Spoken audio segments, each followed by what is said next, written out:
it was a 2-year deal and not an episode deal, they made 2-3 times what they would have made. Do you think it changed their business model going forward with how they work with brands? I think it changed a lot of people's business models, including the networks. I think they were like, what just happened? And we did case studies on it and we started talking about it.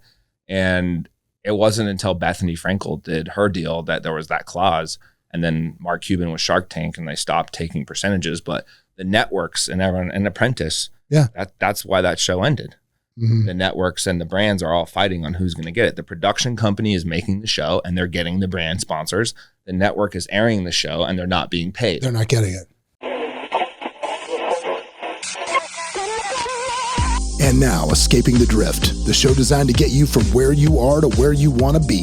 I'm John Gafford, and I have a knack for getting extraordinary achievers to drop their secrets to help you on a path to greatness. So stop drifting along, escape the drift, and it's time to start right now. Back again for another episode of Escaping the Drift, the show, like the opening says, man, that gets you from where you are to where you want to be. And today in studio, dude, I got somebody, I've been trying to get this cat in here forever. I've known him for like probably, 2 years now. At least. And it's been like, hey, come in. Yeah, I'll do it. And he's in Vegas all the time, but he's in Vegas like, it's like a Navy SEAL mission. It's like I get in, I take a meeting, I get on Jet Suite X and I'm out. But I caught him last night. I'm surfing Instagram last night and I catch him. Yeah, I see him at the Cosmo, at Chandelier Bar. I'm like, I got your ass now. So I hit him up and I'm like, hey, why don't you do the podcast? And finally, he begrudgingly, after a year of trying to get this done, he came in. Anyway, if you are someone that appreciates branding, and I'm not talking about the hey, come to this title company this weekend and we're going to do a seminar on personal branding. I'm talking about legitimate understanding how to build a brand from a product. This dude is an absolute expert. He has taken some brands from dead flat zero to ginormous exits. His new system he's got that's out for right now for Airbnb is mind blowing. And the 2 minutes I just heard about it when he walked in the door, I was blown away. But guys, seriously, listen to this whole thing. Welcome to the show, Mr. Travis Lubinsky. Travis! Thanks for having me. Or Trav, as he's known on the gram. Whatever you want. Trav, what's up, man? I'm happy to be here. Thanks for having me. How are you? I'm good. So, dude, for those of you that don't know you, you are most known probably in the general lexicon of business for Flex Watches. That's probably your claim to fame. And if you don't know Flex Watches, explain to us Flex Watches, how that was born. I think that's pretty much your backstory. It really gets it going because that was number one, right? Yeah. Flex Watches is a watch company I started in 2010, so 14 years ago. And each watch represents a different charity that we partner with to give back. So we started around the time that Tom started, and we saw that he was doing a 1-for-1 model.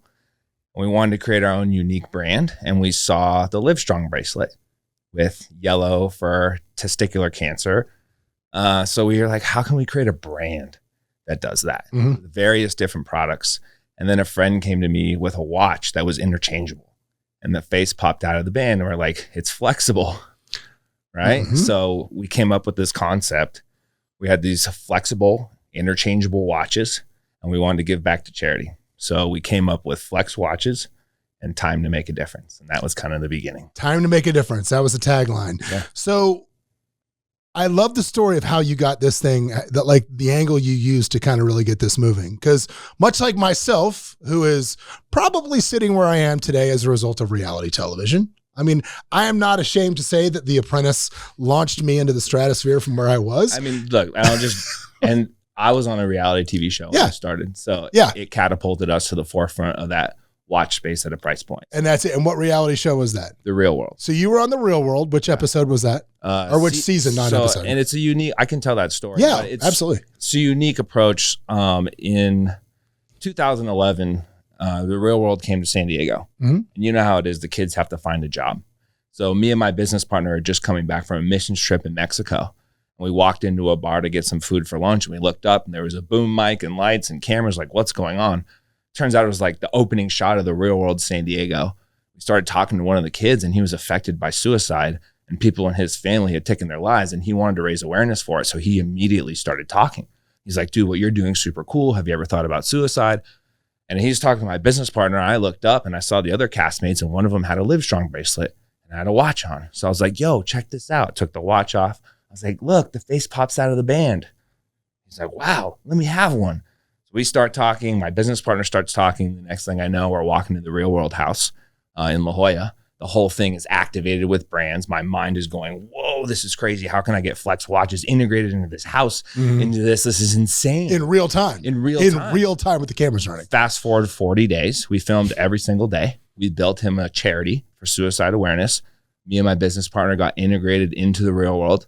They worked at us as the job. So I was like the boss. And we got to do really cool stuff. Like we created this watch collab with him to raise awareness for suicide. We filmed television commercials with MTV to raise awareness for suicide.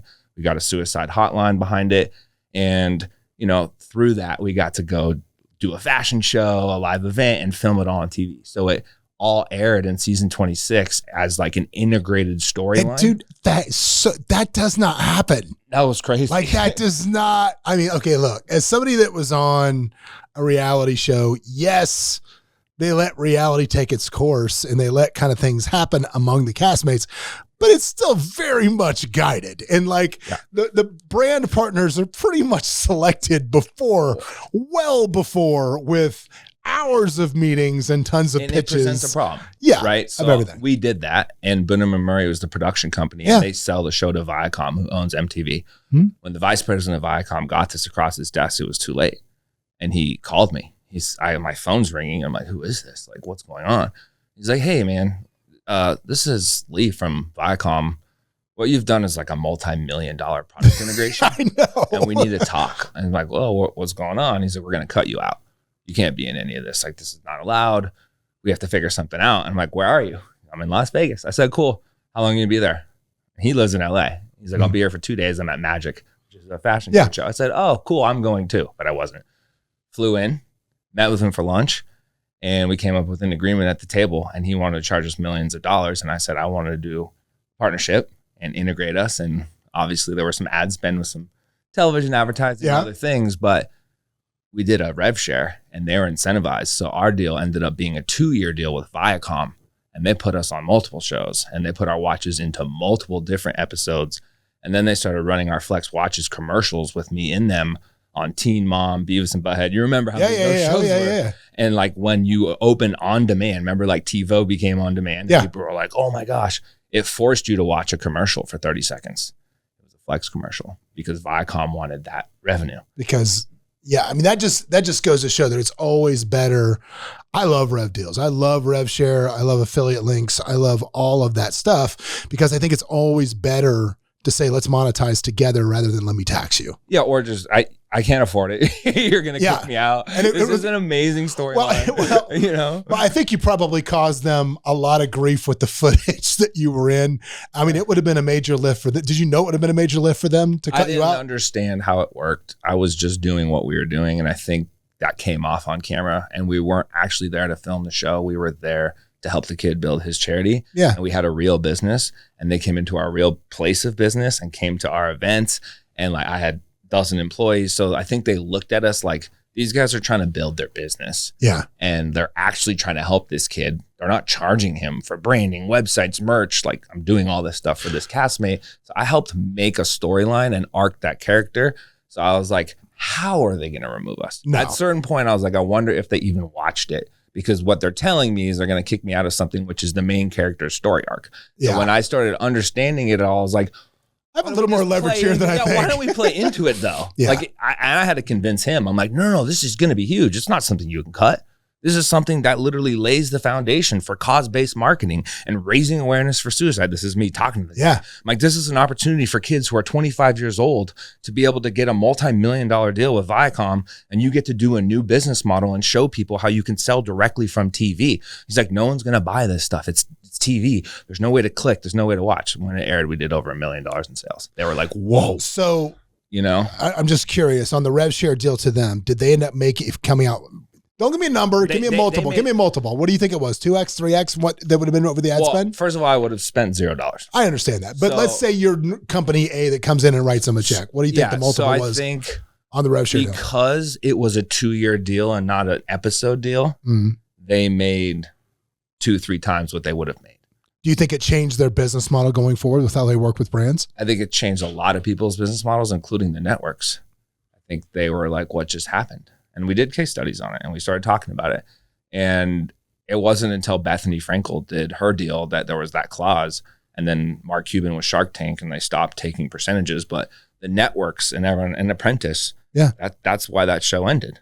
Mm-hmm. The networks and the brands are all fighting on who's going to get it. The production company is making the show and they're getting the brand sponsors. The network is airing the show and they're not being paid. They're not getting it. They want the advertiser. So it's a push and pull, and it always has been. I believe that's probably what ended up happening with The Apprentice, because there were such big brand deals and so much money being made. Those guys were making millions of dollars. Oh, for sure. By the way, same production company. Oh, yeah. So they were making millions of dollars. Joey Carson helping produce the show, right? Yep. And brands and talent and Trump and everyone. Were you dealing with Joey when you were doing that? No. Did you come back around in the back end, or what happened? Joey was already moved on from Boone and Murray and created that show. Yeah. And created the whole format. So when I had met Joey, he's like, yeah, I know who you are. And we started talking, hit it off. And then obviously we put 2 and 2 together, and it went back even further because I was doing printing before I started the watch company. I was in manufacturing. Yeah. And Paris Hilton was my client, and he made Simple Life. So we were like, whoa, no way. Paris Hilton. He's like, you were the guy making those shirts. I said, I partied with Paris Hilton and that's hot. I'm like, yeah. Her manager is my friend, Jamie Freed. So it was just like this weird, like we were triangle before and after. Yeah. Joey Carson does a lot of business with our friend Dan Fleischman, now runs his elevator studio.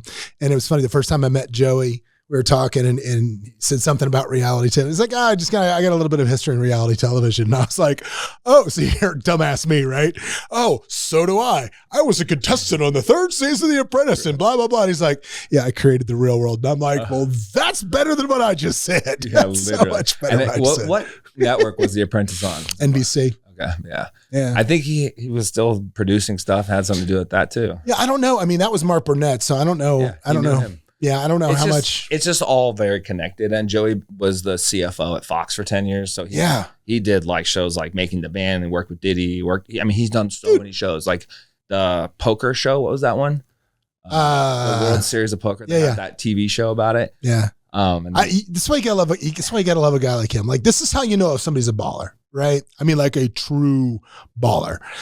If they just casually throw something out like, I got to pass in reality television, and that's it, like, you might want to be careful how you follow something like that up, because you just got to assume that dude's probably a giant. What's crazy, and I don't make this all about Joey, but what's crazy is like he was telling me that at the time he was pushing Viacom and them to do the after shows on mobile and on the internet, so that people would leave the TV and be on the internet and you can shop for stuff. So he saw the vision and he was trying to do that. He did deals with like, it was T-Mobile or Verizon, but the carriers to watch the official after show or the reality show on the phone. So he created the after show. It's seeing what's next. How is Flex doing now? I mean, it's good. Still good. We've been through ups and downs. Sure. My story's been crazy, right? And after we had that run with Viacom, I ended up partnering with a hip hop artist, moving to LA, had some financial struggles, ran into some trademark issues, went on the show The Prophet with Marcus Limonis. Mm-hmm. I casted for that show. He saw what we did. And that day he wrote us a check and said, why don't you come work for me? A few months later, bought the company. So I became part of the Marcus Limonis group. And then I started helping other e-commerce brands. And I was on the show until the pandemic. So I was actually the last episode we did the inside look of Flex Watches, where we announced that I bought the company back and I'm going on my own. So I started a portfolio in 2020. And that's when the real estate journey and the restaurant and all that began, because I was like, I've been doing e-commerce for a long time. Yeah. At that point, I guess it had been 10, 11 years. And everyone knew me as a Flex Watches guy, but I had a lot of other things going on. And I wanted to kind of put that at the forefront because I was part of a shoe company with Marcus. You know? I was part of all these different brands, and most of them took precedence over my brand because they grew larger than mine. So when I had the opportunity to take my company back and like build the infrastructure for it, I was really excited because I had this vision for licensing and private label manufacturing. And that's what I really am focused on is. Well, here's an interesting question, because I always try to tell people, don't let what you do become who you are, because who you are or what you do will probably change several times. And especially if it's a situation where maybe the rug gets pulled out from underneath you as to what you do. Or 3 times. But it damages your ego and your psyche. Did you find yourself when Marcus bought the company and you went from, this is my thing and I'm the Flex Watch guy to I'm part of the Marcus Limonis. Did you find yourself almost having a crisis in confidence, if you will, or your ego took a hit or anything like that? Were you detached from it as just a business? I think I was, first of all, I was on reality TV again. So it was exciting. Oh, that's true. Yeah. And I was filming. And at first I was the guy on TV struggling, crying. And I was a little depressed and a little overweight. And my business partner's mom had passed away. Our business wasn't doing too well. We had dealt with a lawsuit. So like I was just looking to be part of something where I didn't have to be the guy that bared the burden. And after 10 years and losing close people, I was like, this is just a lot. And so that release of just becoming an employee for a little while and being part of the portfolio, I actually got to absorb, and by being in close proximity to Marcus, how he was. And I realized like the dude doesn't drink. He wakes up early. He walks in the room, has frame control. He has 200 companies, but he has processes and systems. He knows how to buy back his time and put other people in place. And so when I started seeing that and in the infrastructure, I would really just learn like what would piss him off. Yeah. And then I'd be like, oh, okay, don't do that. Don't do that. But then I started realizing like, because it's inefficient or because it's a waste of time. So I started learning how to run a portfolio, build a personal brand, and attach that personal brand to multiple companies, which is what I do now for myself. Without having operational headaches. One day I was like, please go speak at this mansion event. My friend Dan Fleischman is having this 100 million mastermind. This would be insane. No, I remember that. I remember this. He's like, I don't want to do public speaking. I don't want to build my brand. You build your brand. And I'm like, no, it'll be cool. He's like, no. I do the show with him, the inside look. I bring him a Trav hat. BTS, he puts on the Trav hat. We're just messing with each other, like me and him banter a lot. And he has patience, but not for me, he says. So me and him have this thing, right? And he essentially was like, you go do Trav. And I don't want Flex to die because I want Trav to be able to point back and say, I built Flex watches like I'm doing right now, and use that as credibility and leverage and saying, now that I'm building Airbnbs with brands in them, I have this experience of integrating products and brands on TV for 10 years on reality shows and in showrooms, because our office was a set and a showroom. And now my new business model, which we're going to get to. Like kind of took me on that path of like building a portfolio, getting into private equity. And mind you, I had never sold a company. And in the time that I did that, I started and sold another one and then bought this company back. So I was just learning. And now I have the agreements from legal, the templates for asset purchase agreements. Like I know how to do this stuff. So that's now where I can like launch a company, raise funds, structure it the right way, do a safe, convert it over to corporation, get everyone their shares. Like I learned all this stuff from him. Well, again, let's talk about that, because when you sold Flex to him, did it ever even occur to you that you weren't selling your company, you were getting a mentor? Did that even, like in the moment, did that occur to you? Not really. It was like, I'm going to go try and see where this goes. And then like, after a while, after like a year, I was like, this is insane, because Marcus is teaching me indirectly, even just by having me run the portfolio. And what we did, he had the ML Fashion Group, but like what we were doing was servicing all his brands, including mine. So the ML Fashion Group bought my company, but we didn't have any e-commerce. We didn't have any social media. We didn't have any digital at all. No email, nothing, no copywriters, no designers, no developers. So I said, let's create our own internal creative agency. I became the president of ML Creative. So it's no longer Trav. I have the Trav brand now. But the funny joke is he texts me, Marcus, and I'm like, oh, let's keep doing ML Creative. Like, let's start an agency, incubate brands, help people outside the show. And he was down for it for a little while. But then he texted me, he said, just build the Trav brand. And I went online. I'm like, travbrand.com. Yeah, it's there. That's it. And then I was like, I'm just going to do that. I built a creative agency and started attaching myself to other brands. Yeah, I always talk about, and again, because here, this show, I always think that the best way to get ahead quickly and the best way to shrink time is to find a good mentor. And I'm always interested, especially when you hear somebody like I had on here Ari Rastegar, who's the Oracle of Austin, they call him. The guy's got a $8 billion portfolio he built in 7 years. So baller. Crazy. And after having him on, he's like, man, he's like, I've mentored one guy. And I had him on, his name was Shia, a nice guy. And because I just want to know, what did you do to have this guy take an interest in you when he's got kids at home? I mean, he's got family, he's got a life. What do you think it was? I know what it was that made Marcus take an interest in you. I didn't do it for the mentor. I actually did it so that he would invest in Flex. But he identified it in 5 minutes. I had a whiteboard on the wall and I drew a sales funnel and I put Facebook, Instagram, Google as traffic sources and social media. And I drew big arrows to a website. And then I drew down email automation and all the flows. And I wanted to tell him that we could take TV, push traffic to a website. And I've done it before. Yeah. And if he puts me on his show, we'll make millions. So I just wanted to tell him that. Yeah. I didn't give a fuck. I was like, I just wanted him to see that. And he walked in and goes, you know Russell Brunson? I'm like ClickFunnels? He's like, yeah, I just spoke at his event. Hold on. Yeah. Russell, what's up? I'm going to do a scene with you. I want you to build these guys a funnel. He dropped like $1 million or something on 10 funnels for each charity for each thing. And they were like full automation with like 50 flows, upsells, downsells. Never done a funnel in my life. I just drew it on a whiteboard because I watched Russell on YouTube. Yeah. And I was like, I want to build these. Like, I know what to do because I did get traffic, you know, and we did capture emails and we did millions of dollars in revenue through email marketing. See, I had an idea of what to do. But I just didn't know, like, you know, squeeze page, pop up, automation, abandoned cart, browse abandonment, all the things that Russell does, you know, post-purchase nurturing, how to win back customers, sunset flows. And like when I started learning all that, I was the person telling Marcus that. And he didn't want to take the time to learn that stuff. He's like, you do it. Yeah. So that was it. And then like literally the first night, he's like, I'll invest, but you guys are a sales and he said this on TV. You're a sales and marketing company. You don't make watches. You took me to some other manufacturer you have a warehouse space in and they make your watches. I'm like, kind of. They make them in China, ship them here. They store them, fulfill them. Yeah, we don't make watches. You don't make watches. We don't make watches. No, I don't live in China making watches, bro. And so when it came down to it, he's like, you're sales and marketing guys. And then a couple weeks later, he came and he's like, Trav, this is what I want you to do. Go downtown, find a place where we could film a TV show. Build an office and you can hire like 20 people to build that ecom team. Are you serious? He's like, yeah.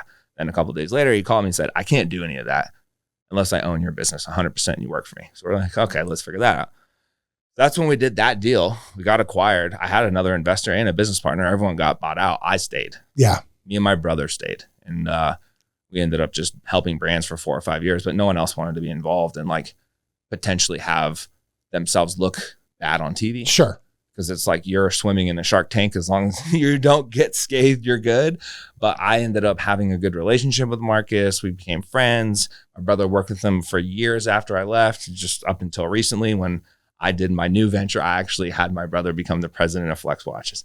Nice. So that's kind of like younger brother, I'm assuming. Older brother. Okay. No. He's been with me since the jump, and he was actually running the printing company when I started doing the watch company. Now I'm doing the real estate and he's running the watches, but we've always worked on everything together. Yeah. I have a sibling that way too. Yeah. It's just about someone has to be the day-to-day decision maker and take responsibility. Yeah. You know, it's not like me or him are more talented at the one thing. We have our people in place that do the things we need to do. Mm-hmm. So yeah, it's good. It's fun to work with my brother again. It's awesome because we started working together and then we stopped after I left Marcus. He stayed for 3 years because he was like, I need the paycheck. I'm going crazy. Like, I got to be the man again. I mean, it's the pandemic. Like, what's going to happen? Like, I don't know. And then crypto was going nuts and the NFT shit was booming. So I was like, I have to get into this right now. And I would rather launch an NFT Flex watch than do this. And I did. How'd that go? It was awesome. First ever NFT watch minted on the blockchain. There was 10 color bands, faces, and cases, and it automatically spun it. So you got one unique, and you were able to take your NFT. Your NFT was a photo. And then take it to the store. You could claim it on my vault, and then you get your watch shipped to you. And we made it one off one, and then the box has a QR code, and it scans to open. Do you understand? This is the first tangible asset I have ever heard come out of an NFT. It was sick. That is the first actual tangible use of an NFT that I ever heard got actually executed. And it was check this out. The floor is still 0.2 ETH. It was 0.2 ETH, and it comes with the NFT watch. And then since they're interchangeable faces and bands, we give you either solid black or white, which match best. Mm-hmm. So one watch makes 4 color combos, or you could just wear the one that's not an NFT. And then on top of that, the digital NFT is still, you don't burn it. No. You keep it. And now we had, we had a Flex event at Coachella last year, 2022. And if you're an NFT holder, you can come. Yeah, we did it. We did 2 events where you could come. And then at that, God bless you for actually servicing people sick. After the fact. It was a PO-app, and then everyone painted it, and then we all got to paint, and then we turned that into an NFT and airdropped to everyone. And so everyone who got the event. It has the NFT. This was like 2021, 2022. Yeah. People were like, what's going on? This is like alien talk. I heard yesterday that shit's coming back. It is. And I always was in it. I speak on stages about this stuff, but I was always like, guys, like, careful. You know, what's a utility? Yeah, but that's that's a practical utility use for authentication, verification. Yes. And the reason is no one counterfeits more anything than watches. Like, it is a necessity. And I was just doing it because I was like, I never gonna make this watch again. I want to know where these components are going. I want to know who's gonna own this watch with the last black face, right? The last black band. So aren't you surprised that like AP or like Patek Philippe hasn't got there? I mean, I think a couple jewelry companies like CryptoPunks and Tiffany's did one. The jewelry. No, but even like Rolex, just minting your shit to make sure it's legit. No, I know. I think what is happening is proof of origin with a lot of stuff. Like, obviously, I was reading pretty deeply into Nike's patents. Mm-hmm. They pretty much have the patent on what I just explained, but it's different. It's more so, where did the materials come from? So you sourced this material from where? It went where? From there. It gets scanned in. Then it gets manufactured, and then the shoe left the factory what date? It landed in the US where? At what time? And now it's scanned in. So if I buy shoes on the aftermarket, there's no more StockX. There's no Nike's Nike. Yeah. I have the NFT for the Nike shoe. This is my shoe. And you will have a digital wallet, and that's why they launched swoosh.com to give everyone wallets, but they don't know what's coming. I just read into the patents because I was really interested. You should too. It's cool. Yeah. And it's basically authentication and verification of the entire supply chain and the ownership, so that when you resell your sneakers, they know if they came from you, they landed at this store, and they came from this factory, and they were made on this date. Yeah. Yeah. Because right now the authentication in Nike seems to be some dude at a show that smells them, puts his hand in it, flips them around. And it's insane, dude. They have so much counterfeit now. Like, there are obviously counterfeit flex watches. Okay. Yeah. I mean, they're sold on Amazon.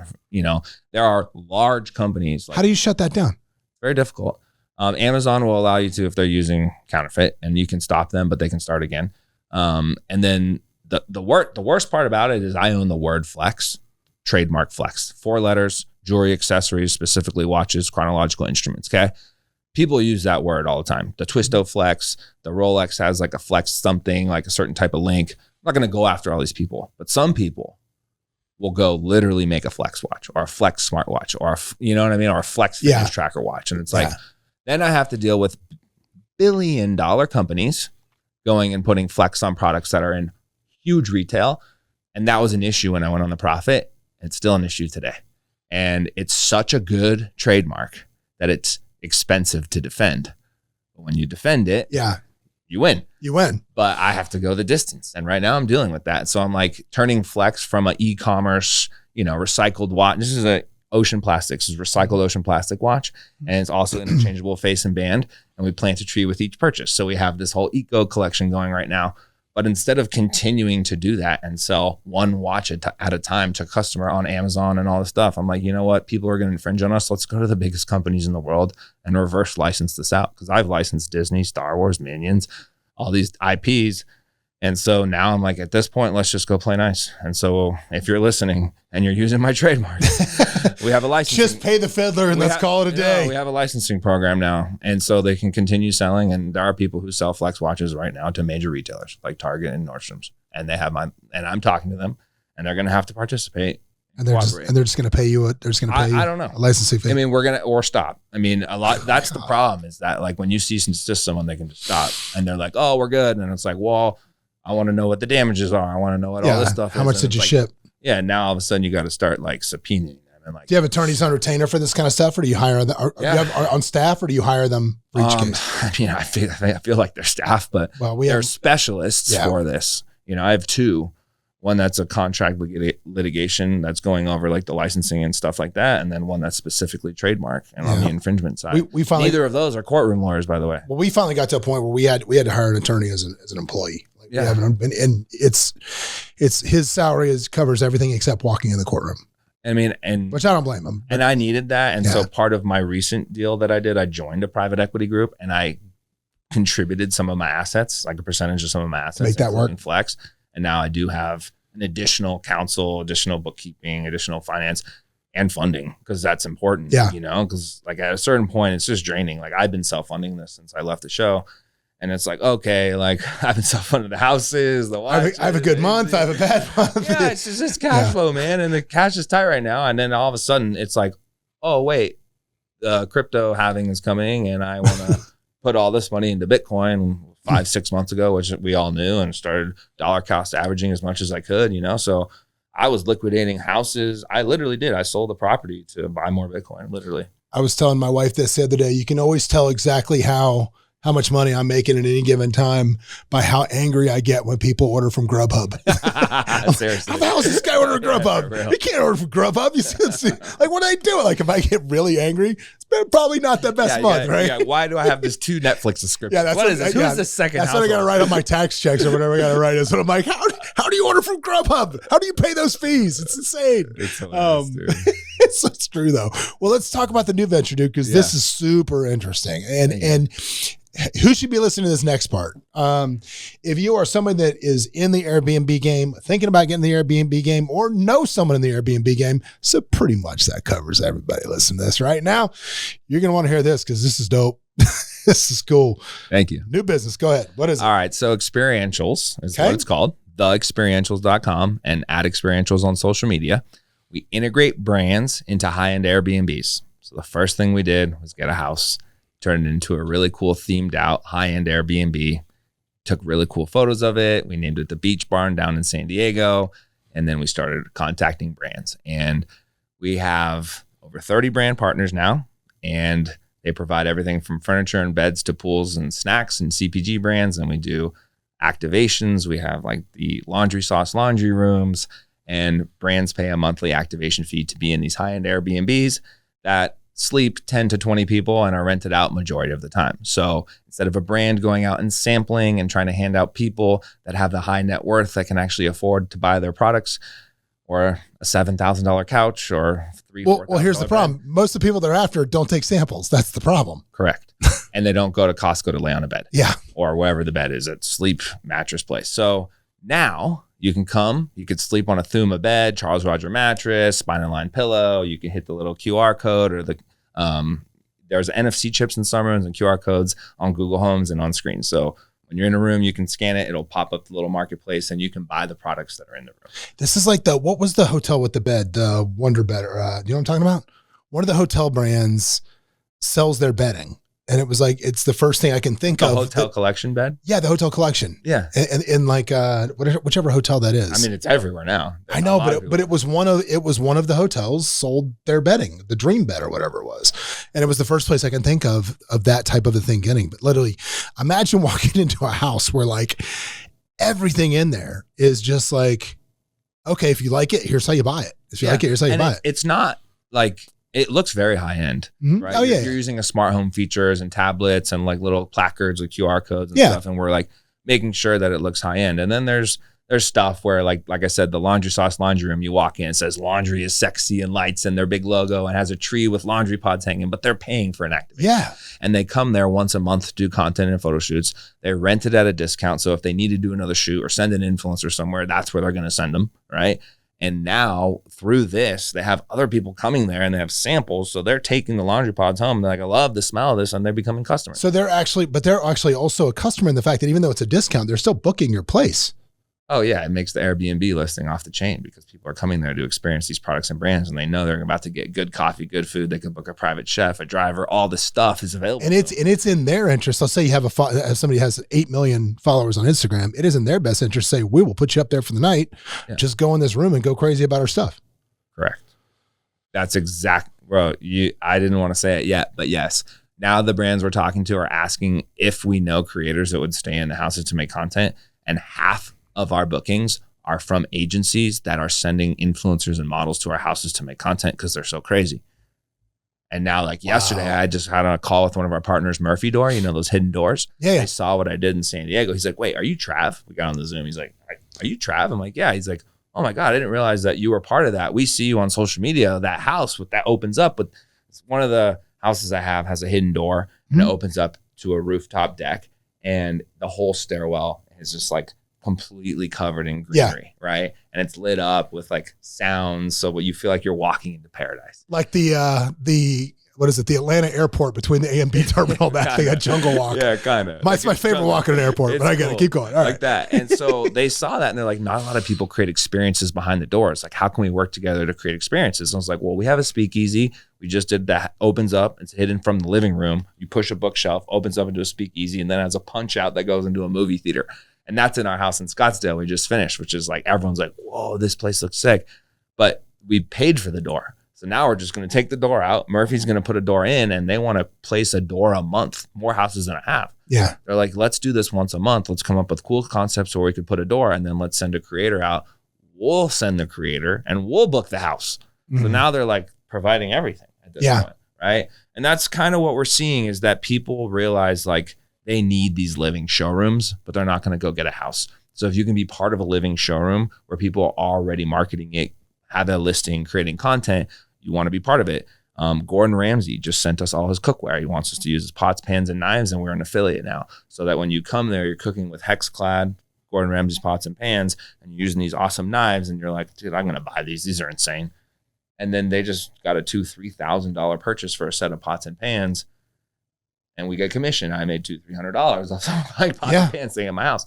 And so those are the additional things that you can add monthly, where say you could have 50 brands paying $100 from CPG products in the kitchen to the bathroom, all over the house, right? And they're sending you bookings. Yeah. So we'll use real numbers. So 20 brands at $100, right? It's a couple grand for a house, right? Which is good money. But then you get about 3 brands to pay you $500 for a room, for, the Lazzoni living room or the laundry sauce, whatever it is. Room. And now you added $1,500. So now you extrapolate that outside my houses, and you go to all of our friends and go 10 doors, 100 doors, 1,000 doors. You just add a zero every time. And I don't know if one brand would want to be in 1,000 doors, but most brands I talk to could pay $100 for 100 doors and pay me 10 grand a month to do experiential marketing and have 100 pieces of content for them a month. They could do that, and they would be stoked, and they could stay in each house once a year. So they get 100 bookings for free. That costs $2,000 a night. So like the math is they're looking at like makes sense to them. They're like, wait, so I get a vacation there for free, shoot there for free, and you're going to do my sampling for me, and you're going to make content for me. So I think the end scale play is like having like 10 of each kind of brand to go to like 1,000, and then like 100 of each brand to go to like 10,000. But this is a property tech platform where brands sign up for campaigns and hosts sign up to host brands, so that you can just come on and say, hey, you know what? I want to put a Samsung TV in my house. I'll do that deliverable. I'll make that content. I'll do that post. And so we can then just go get networks of Airbnb hosts and brands and just connect the two and completely arbitrage it. Right now, we're doing the hands-on process of setting up the activation, designing it with renderings, and making sure that it's like an amazing experience for our guests, because they're our homes. Yeah. But when you tap into someone else's network, a property manager with 100 doors, it's 1-to-1. We're talking to one property manager. So they need this kit. They need that, like, the liquor cabinet, the pantry, the bathroom, and then like the marketplace, where you just get a little slide for a QR code and you put it on your TV or smart home, and that's it, and you're in. But you started this as was this started as I wonder how much free shit I can get from my Airbnb, or did you start this understanding that you wanted to scale this right away? Yeah. I mean, I didn't know we would scale without our houses. I thought we could like make enough money having as many houses as we would need to buy from this model, because the CapEx savings were huge. You save massive 75 to 100K on furniture, and massive. You're already on the up. Well, like talk about that too, because we're talking about the pool builder. Yeah, I mean, there's a couple, right? And the one we're working with now that we're out here to meet with, Biodesign, and they have these really cool pools that are essentially modular, but they dig a hole and then they just pour like this, almost like cement, but this like it's bio-friendly material that you can literally cut and move. So, I'll show you pictures later, but these pools look insane, and they're like walk-ins, and you can build swim-up bars and chairs inside of them underwater. It's just insane. So for us, it's a showroom for them. They're allowed to come show it to people. We'll make content for them, and our guests will experience it. And if someone buys one of these, we get a large commission. Yeah, we've actually already sold a couple. So we're making just from your pool in Scottsdale. And the one in San Diego. And the one in San Diego. Yeah. So now our other meeting that we just had was essentially like, how do we just create a showroom model where they cover the expenditure of the entire backyard essentially, and we could save up to $100,000 on building out this backyard with this pool, with this swim up bar and all this stuff. But for us, we would have spent that money. Yeah. It increases the value of the property. It increases the rental. And it makes people want to send us pool toys and outdoor stuff. That's, you just brought up an interesting question though on this model. So when you do a brand, let's say you do a brand deal with the pool, are they going to put a covenant like you can't sell this house for X amount of years? Because I'm playing devil's advocate. What would prevent me from getting a new pool and being like, shit, didn't work out selling the house. So we're not selling the house. I know I know that. The deal that we do are like, it's a year for the showings, the stayings, the content. Okay. So that's a 1-year deal on that. Yeah. And they're not paying because they're providing this. Okay. But in that, we will also be an affiliate. And like through this showroom, we're incentivized to have as many of them as we can and do as many showings and events as we can, because the more we sell, the more money we make. Selling one of those makes us more money than an Airbnb would in a month. Just one of those pools. Yeah. And yeah. So you started this, you did your house in San Diego and your house in Scottsdale. Uh-huh. So now you're turning this almost into an agency where you're repping out other Airbnbs. Yeah. And like, is that going yet or no? Yeah, it's going. This morning, we just kind of started talking with the brands about that. A lot of my calls this morning were like, yeah, I know we're putting you in these houses, but we just got 2 more in Cabo with a yacht that we just signed, and we'd love to send your stuff out there. But they're all asking, can we do this in 100 homes? Like Broovy is a coffee partner of ours. They have these coffee machines, and if you get them in your house, then someone's going to keep reordering. Even if they give us a 20-30% discount, they're getting retention from whoever that host is. Sure. Right. And that host is stoked because they're saving a bunch of money on a coffee machine and they're getting discounts on the coffee. So, well, even being able to retrofit some of your existing stuff. Because I mean, the key to obviously the key to the Airbnb is you've got to keep kind of updating a little bit when it's cool, and you got to keep changing a couple things here and again. You don't want it to get stale. Yeah. That's why we did a deal for a year. I mean, we had our first year, we had Spin Coffee, the machines you make on your phone. They ended up winning Product of the Year in Time Magazine. It was a huge success. Everyone loved it. But you have to have the app to use it. So people coming in, it was very difficult. It's not as easy, We did our year deal, and it was amazing. And we're going to keep it in the house. But now we're also adding Broovy as another coffee maker that we ended up investing in too, because it's so cool. And it has touchscreen, and it also has an app, but it gives you the ability to make your coffee wherever you're at in the house. And it's just, they have flavored coffee, and they have B cups, not like K cups, but B cups. And this is new startup that's out of Santa Monica in LA, and they're killing it. And it's like, what do you call it? D cups? That's just me personally. That's what I would have gone with. It's just me. Well, they're called Broovy. So okay, there you go. B cups. Okay, fair. But like that idea is like, hey, we want to grow our brand. We want to do experiential marketing. Like, could you get this in 100 homes? Let us know if other people would be interested. And so my brain starts going to like, of course people would be interested. If I even made just a post, who has an Airbnb that costs at least $2 million and wants free coffee? Most people would be like, yo, we're down.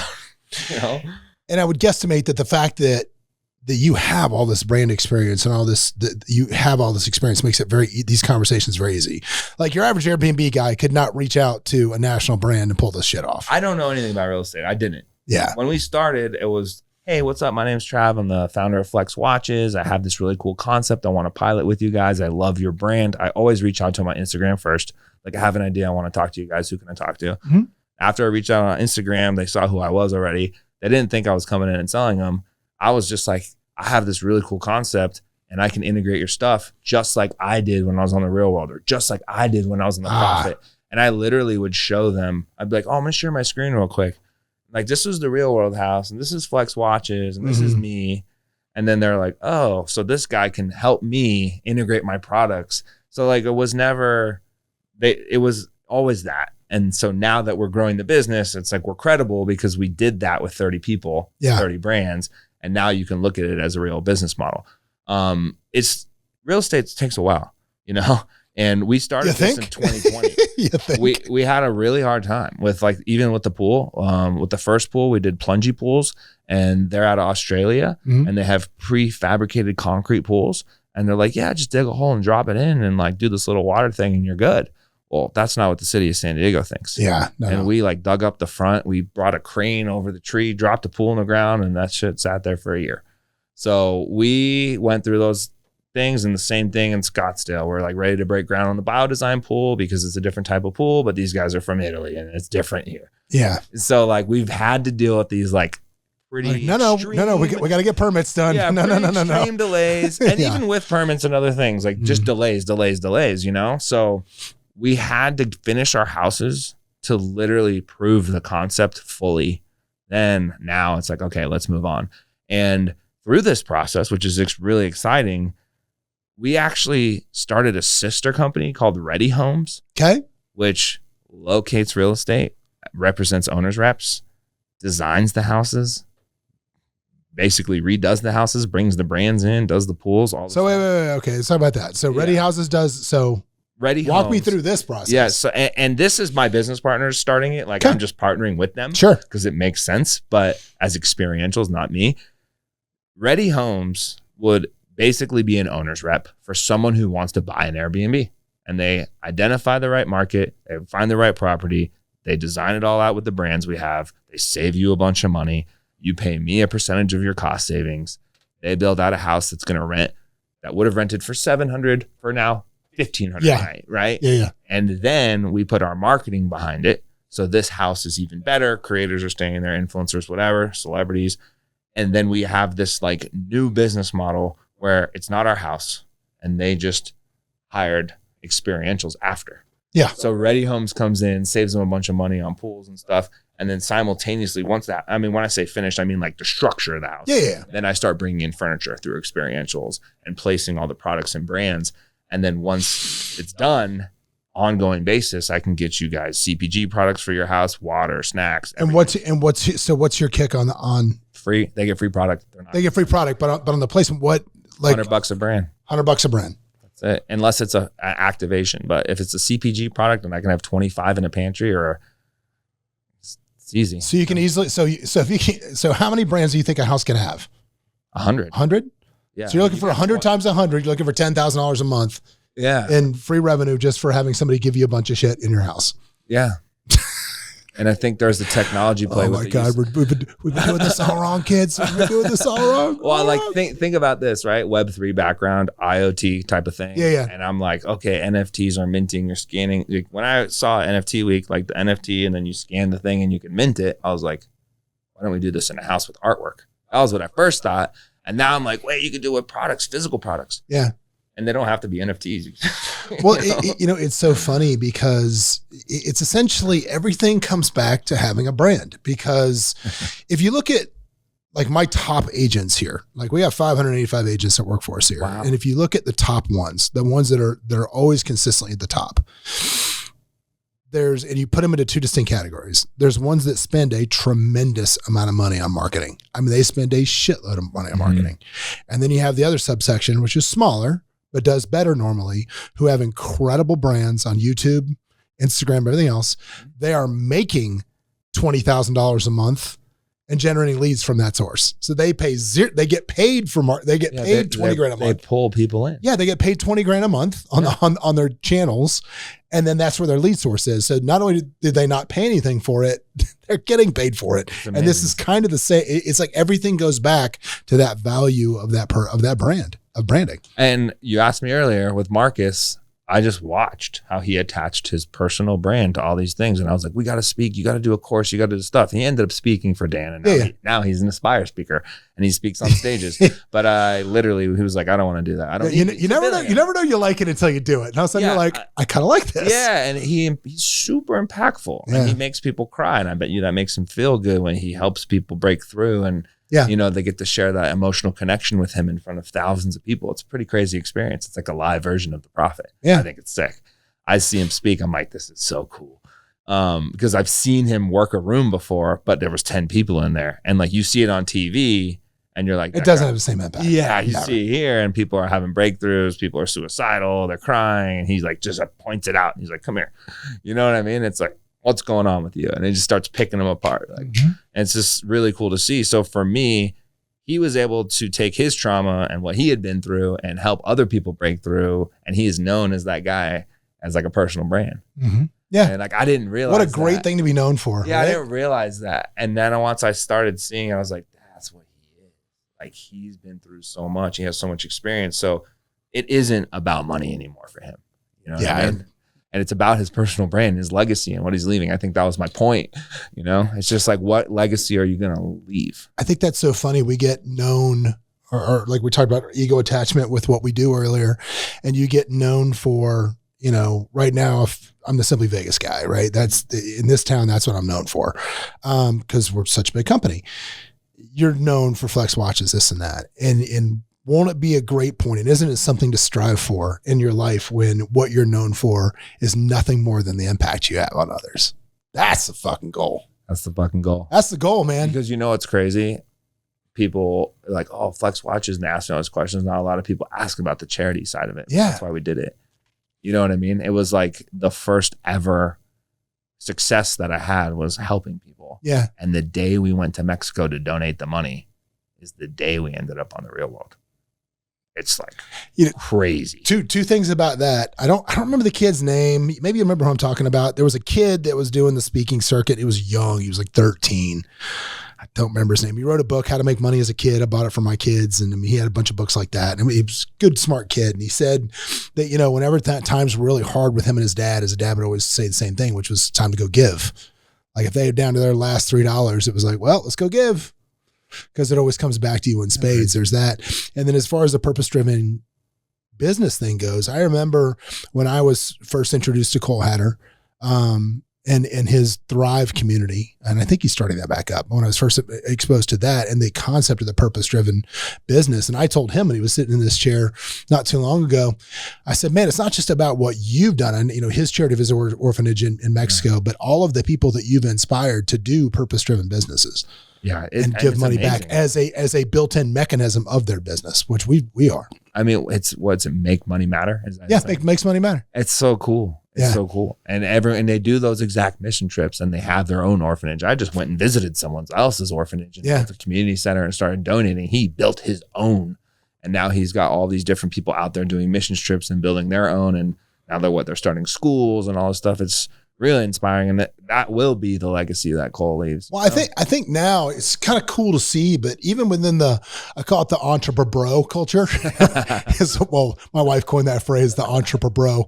She's like, "Are you really wearing a black hoodie again today? Are you really going to wear a black hoodie and Nikes again today?" I'm like, "I might wear black hoodie and Nikes. I don't know." But the entrepreneur deal, I think what you're starting to see is this also rush to kind of be the guy that gives the most, and I think Fleischman started some of that as well. I think you look at like Charlie with the Dream Factory and what he's doing there. And even today, you know, I just turning on the gram and I saw Pace Morby, I think he said he was in St. Louis, but they're going to try to do 1 million acts of kindness over the next in one day or whatever it is through his community. It's awesome. So they did it with Charlie. That was it? That was an old post. Yeah, I think it was last Saturday. Okay, I didn't see that. That's awesome. Yeah, or maybe he's doing it again, but you know, it's crazy. Charlie and I have a collab. Yeah. There's a Dream Watch for Flex watches. And then obviously I'm just part of the Dream Machine. I volunteer. Yeah. I love what he does. Yeah, it's great. And for me, it is about ROI, return on impact. Me and him talk about return on impact all the time. Ooh, return on impact. And that could be the first time that's ever been mentioned. I love it. I mean, just think about how even with Once Upon a Coconut, his new coconut water brand, how it's giving back to his foundation. I mean, it's going crazy right now. People love to support him.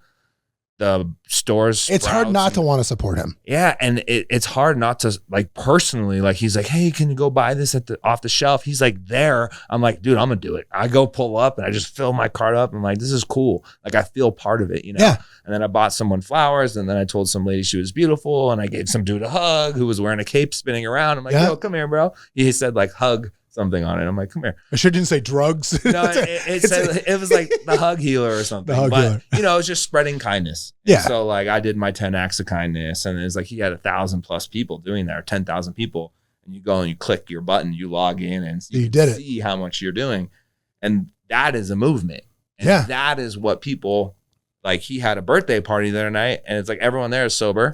Everyone there is like they're doing fundraising, you know, kids in wheelchairs with cerebral palsy, you know, people with this was what, 2 weeks ago, 3 weeks ago? This weekend. Oh, this last week. Well, there was something he did because I was supposed to go with Josh Avon like 3 weeks ago to something at Dream Factory. I don't know what that was. I mean, so he's doing it all the time. And he's done a really good job of creating like a movement out of a charity. That's awesome. And his story's crazy too. I mean, he's got cancer, brain cancer. So it's just like, he's just someone who found, like, I guess it was just like optimism in helping people and hope, you know, he's just got this optimism about him. And like, I mean, when you have what he's had and been through what he's been through, and you could share that with other people, like I said, with Marcus, you've been through these traumas and you can help uplift people. I think this is a actually really important part that you brought up. When we started and that whole bro culture and entrepreneurs and influencers, it was always about, look at me. I'm at the top of the pyramid and all my followers are looking up at me. There's a paradigm shift. And now it's about being at the bottom on the ground floor and holding up and lifting up others. Yeah. So if you want to make an impact or leave a legacy or do anything that people are going to talk about, you have to help them. Yeah. You can't just put your image on people as a personal brand and tell them how cool you are. And I'm guilty of it. Lifestyle photos, content, all that stuff. But the truth is, we're all on social media for our own value. So if you're not providing value or lifting up other people, you're actually just adding to the problem. Yeah. Right? No kidding. You know, somebody asked me one time, I don't remember where I was speaking somewhere on a panel, and somebody asked the panel, like, what's the definition of leadership? And for me, that definition has always been striving forward with one hand while reaching back to pull others with. That's always been my definition of that. It doesn't matter how far you're striving forward if you're not pulling others along with you. 100%. Doesn't matter. It doesn't matter because it's, I mean, yeah, it's all part of that journey. And I feel as though once you learn it, like part of the obligation is to like pass that knowledge on. Oh, for sure. You know, otherwise what's the point? What's the point? You know, what's the point? Because you're still learning and you're here and your floor was your ceiling once. So you don't care about this no more, but you want that other person to tell you how he got there. Yeah. So it's kind of like give and take. Yep. You know what I mean? You help these people and that's kind of just like how it is. And then people will help you along the way. Yeah. I've always found the most successful people that I'm around are the people that have the least secrets. Yeah. They don't know. I'll show you. I don't care. Why? You know why? Because they know how hard it is and they know how much discipline it's going to take. And they're like, cool, go ahead. Just do this. No, but I think it's more than that, right? Like, for example, when people join our company here, I always like to say, and I say this in literally recruiting presentations with agents that are thinking to come to work at somebody Vegas, when they ask like, what's the culture and what are the agents like here? And I always say, our agents here have just the right amount of ego. And what I mean by that is this, is you can walk into anybody's office and you can say, what are you doing? And they will sit there and show you every single thing that they're doing to sell real estate. And do you know why they'll show it all to you? Because they think if they go head to head with you, even if you have their entire playbook, they'll still beat you. That's why. Yeah. That's just the right amount of ego. I have so much self-belief that I'm willing to tell you every single thing I'm going to do. That's true. Because I'm still going to be successful. Well, that's kind of what I was trying to say. Yeah. Like, I'll tell you whatever because I know how hard it was and how hard I worked. Yeah, exactly. I know I can do it, but I don't know if you can do it. Well, I'm doing this. I don't know if you've seen, I'm doing this thing right now on the gram where somebody bet me, they just asked me because I used to sell a lot of really big homes personally, but just over the last several years, I've been very busy with building other companies and stuff. And I've kind of, I give everything away to my team and just kind of let that business kind of run itself. And somebody said, do you miss selling big homes? And I said, yeah, sometimes I do. Cause it's honestly, that's the fun part of real estate, right? Go and show multi-million homes. That's a fun part of what we do. And, they said, how long do you think it would take to spin that business back up? And I said, I bet I can do it in 90 days. From pretty much, now granted, I'm not going, I get it. I own a big company. I've been doing this for a long time. I'm not starting, I have a staff. I'm not starting from zero. I understand that. But I've been documenting it every single day, every single thing I'm doing. I wonder what you're doing. Yeah, what's that? You've done this before though. Yeah, but I'm documenting every company I use, every brand, all the stuff I do. And my wife's like, how can you just give this away? I'm like, babe, because I can give this to 1,000 people and 2 of them will do it. You're providing value and you're lifting up the people who are watching you. You're very successful, and especially in real estate, so you can help other people. I'm sure that's why you do this podcast. That is why I do this podcast. And that's why you're posting that stuff on social. Because trust me, I don't look good in HD. This is 4K. If you're feeling this, we have enough good clips of us, dude. Right? Yeah, I miss my clips from the Apprentice days when it was on the TV was so square. It's like low def. Like, man, it looked great. This thing just hazy enough. Well, anyway, Trav, dude, thanks for coming by. I know you got a flight to catch. I don't want to make you late, but dude, this was super interesting. Fun. If they want to find you more of you, dude, and dude, if you're an Airbnb guy, you should be tracking him down like crazy right now. Just send me a message. It's TRAV is on Instagram, TikTok, Facebook. So if you just send me a message, I'll answer. At Trav, hit him up. So guys, we're going to wrap up another episode. Remember this, man, if you're out there and you are just drifting along with the currents of life, man, nobody's coming to help you. You got to help yourself. So get up, stand up, start swimming, do something, make a move. See you next week. What's up, everybody? Thanks for joining us for another episode of Escaping the Drift. Hope you got a bunch out of it, or at least as much as I did out of it. Anyway, if you want to learn more about the show, you can always go over to escapingthedrift.com. You can join our mailing list. But do me a favor, if you wouldn't mind, throw up that 5-star review, give us a share, do something, man. We're here for you. Hopefully you'll be here for us. But anyway, in the meantime, we will see you at the next episode.